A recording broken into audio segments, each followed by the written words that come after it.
see a difference? No. In that? Okay. Mm-mm. So Kyle, You should know that going in, right? You want to pull that move, you're going to know that going in. NASCAR says that whether it's cautions or incidents like these, that every incident's different. They don't want to apply a black and white rule. They want to be able to look at them differently. I would not want to be in that business if I was NASCAR. Calling balls and strikes is not who I want to be if I'm a NASCAR official. Intent is intent. From a competitor standpoint, you'd rather have as something applied as widely across the board as you could get, rather than each individual incident being Put it in a rule book. A right hook will result in 1 race suspension. Period.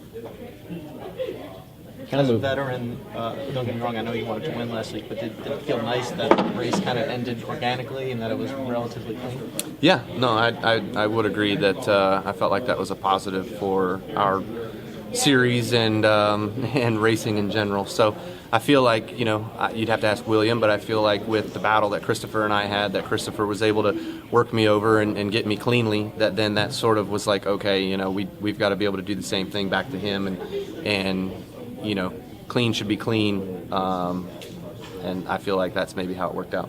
Did that sort of clean the slate with you and Christopher from the 2 years before? I mean, I don't. If you're looking at tallies on who you owe, no, it doesn't wipe it clean. Does it maybe put him back on the right side of letting him through a time or two on the racetrack rather than running the death out of him every time he gets around me? Probably. How many people do you owe right now? Every one of them. I guarantee you I owe every one of them. I just can't tell you how many times I owe them. You kind of Maybe BJ McLeod. He might be the only one that he's scot-free. Do you have a strong enough car where if somebody does wrong, that you can... I won't. You want me to right hook somebody, Bob? No, I don't. That's what I was trying to avoid asking. But do you feel like you have a strong enough car, maybe compared to last year, or stronger cars now, to be able to say, okay, it's worth that you can race a little more aggressively? Not yet. I mean, I don't think you really get into those situations until you're racing for it, right? Like if you're racing for a 7th place and you're alongside somebody you don't like what's the point in getting one spot, 1 point? And ruffling feathers, but if it's for a win, I think that kind of changes things. So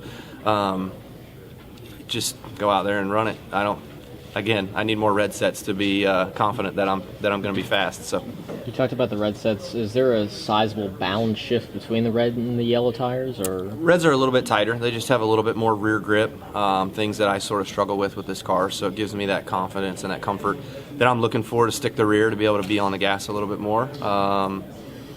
And I didn't really seem to blow through the front tires with that, so I felt okay with it. What are you looking for this weekend, maybe even next weekend? If people talk about those first couple races, super speedways and a road course, maybe you don't get a true indication of everything with the team.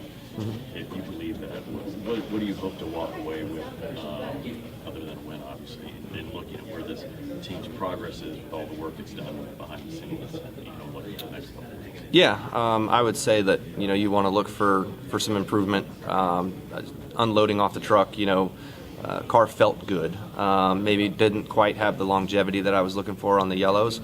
I actually felt like I fell off further on those than I did the reds. So we've got to go back to the toolbox and kind of work on some things to make that better for us, because you got to run majority of the race on yellows. But coming out of Phoenix, coming out of Vegas, if we can continue our top 10 runs, that'll be really good, really strong for us. And then again into Miami. Miami, I feel like the last couple of years has really been a struggle for us. So it'd be nice to come out of there again with a solid, top 15 all day, top 10 finish. Is it after this weekend? 5 of the next 9 are on the mile and a halves, and then the mile and a halves don't play as big of a role in the playoffs as it used to be. Mm-hmm. So what do those races mean other than its opportunities for points? And I mean, how does it help for later in the year, because the playoffs aren't heavy with mile and a halves like it used to be? Yeah, no, it's week to week consistency. I mean, there are guys out there that can do it. I feel like the 45, in my opinion, is probably the best at being able to go week to week, track to track, and have an opportunity to run really consistently and be a contender, at least be in the top 7 every single week, barring something on pit road happening or whatever, restarts, but that's who I aspire to be, and put ourselves in position like that where we can be back half of the top 10 every single week and being able to just knock those out. With it being 10 degrees warmer probably tomorrow and Xfinity rubber on the track, will that change, especially like how the Reds react? I'm not sure. I would say that softer tires typically overheat faster, so it's definitely going to be a heat issue. They might fall off a little bit more than what we saw today. I heard a couple guys talking about how they fell off worse on Reds. I felt opposite, so we'll see. Best start to the season so far. Do you feel like this is the strongest that you, the team, and the cars have felt since you joined Richard Childress Racing?